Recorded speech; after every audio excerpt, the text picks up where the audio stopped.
ఎన్నికలు జరుగుతాయని వాళ్ళు చేస్తూ ఉన్న ప్రకటనల మేరకే మనం కూడా సన్నద్ధంగా ముందుకు పోయే కార్యక్రమం చేయాల్సిన అవసరం ఉన్న పరిస్థితిలో మనం అడుగులు ముందుకు వేస్తూ ఉన్నాం. సో ప్రజల మన వైపు ఉన్నారు. ఫ్రీగా ఫేర్గా ఎన్నికలు జరిగితే 2.5 సంవత్సరానికే చంద్రబాబు నాయుడు గారిని ప్రజలు ఇంటికి పంపించే విధంగా ప్రజలు మ్యాండేట్ ఇచ్చే ఎన్నికలు కాబోతాయి. కానీ మనందరికీ తెలిసిన ఎక్స్పీరియన్సే, మనందరికీ తెలిసిన విషయాలే. చంద్రబాబు నాయుడు ఫ్రీగా ఫేర్గా ఎన్నికలు జరగనివ్వడు అని చెప్పి.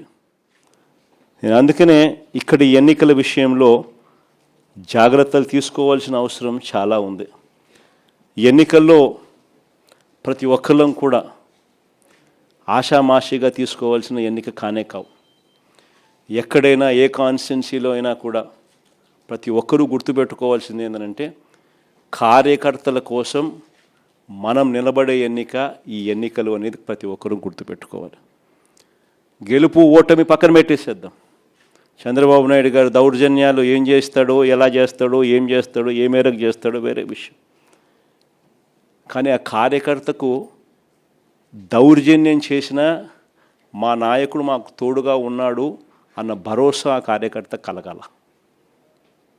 నన్ను ఓడించడం కోసం, ఒక చిన్న కార్యకర్తలైన నన్ను ఓడించడం కోసం చంద్రబాబు నాయుడు గారు ఇంత అధికార దుర్వినియోగం చేసినా కూడా మా నాయకుడు నాతోనే ఉన్నాడు అన్న భరోసా మీలో ప్రతి ఒక్కరూ కూడా ప్రతి కార్యకర్తకు కలిగించాల్సిన ఎన్నిక ఈ ఎన్నిక అనేది గుర్తుపెట్టుకోండి.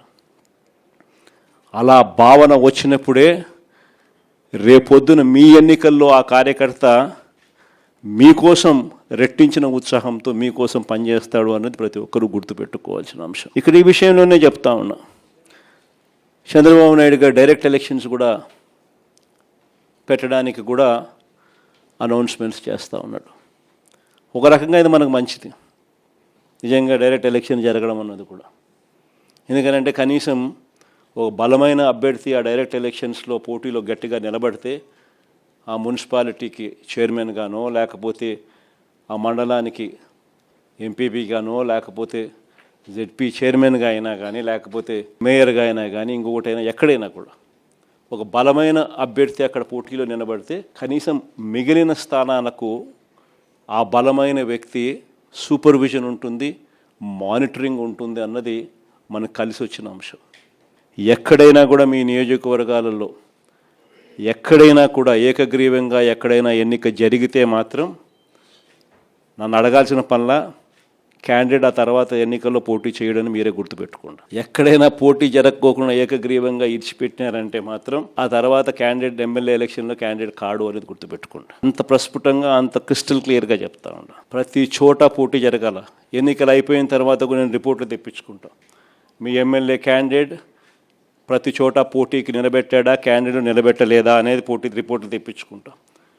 నిలబెట్టిన తర్వాత మీ ఎమ్మెల్యే క్యాండిడేట్ ఆ క్యాండిడేట్లకు ఏ విధమైన సపోర్ట్ ఇచ్చినాడు, సపోర్ట్ బాగా ఇచ్చాడా, బలంగా నిలబడ్డా మీతో పాటు, అవునా కాదా అన్న రిపోర్ట్లు కూడా తెప్పించుకుంటాం. ఖచ్చితంగా ఆ మేరకు పాజిటివిటీ మీ దగ్గర నుంచి రావాలి. ఈ ఎన్నికలు మన కార్యకర్తల కోసం గట్టిగా నిలబడితేనే కార్యకర్తలు మన ఎన్నికల్లో మన కోసం గట్టిగా నిలబడతారు అన్నది ప్రతి ఎమ్మెల్యే క్యాండిడేట్ కూడా తన సిస్టంలోకి జీర్ణించుకోవాల్సిన అవసరం ఉన్న అంశం.